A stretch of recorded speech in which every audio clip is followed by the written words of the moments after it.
Hi all. I'm really trying to speak this message out without any anger in my heart or disturbance, but trying to speak with peace and trying to speak with love. But I think this is what's happening in the world today. So I'm just going to be frank. And if bad words come around, I am so sorry. If I am not trying to do ASL very well, I am holding up my phone, so I'm sorry for that too. Okay. A disturbing message came into my inbox. Just a disclaimer here, I happen to teach yoga and I happen to be very strong in my faith. But I am I'm also indigenous. I studied my indigenous roots from Puerto Rico, and I'm learning so much about my Boricua ties, my Yoruba roots, my Taino roots, and all the other roots that I have a privilege of my DNA to have experienced and see. Don't want to share my whole DNA lineage. That's not the purpose of this particular video. But I wrote something and I wanted to read it because I had to write it down because I was kind of upset. But this does have to do with my yoga message, and it also has to do with the book I wrote. So I'm just gonna say here. So I'm gonna get this. I'm gonna get something very straight with you, very straightforward. Okay, yoga is not demonic, and yoga is not a religion. I have to emphasize that it's not. It's not dark. It's not dangerous.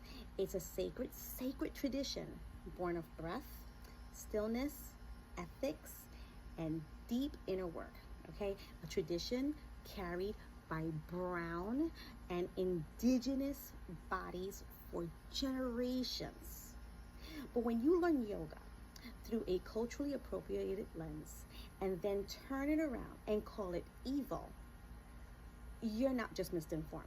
Okay, you're contributing to a long history of erasing, twisting, and gaslighting an entire culture, and I'm not here for that. I'm really not. You cannot speak on the origin of yoga while silencing the voices that lived and shaped it.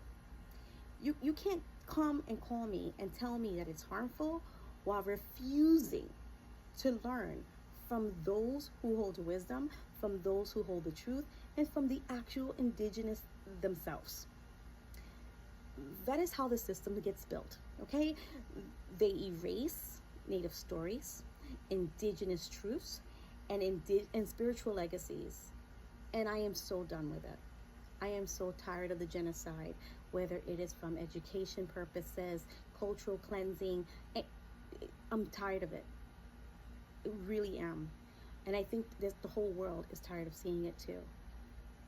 I won't water it down. I won't water down the truth for you to make it digestible. I speak from prayer. I speak from peace and from ancestral fire, because my ancestors are pissed off right now. Completely.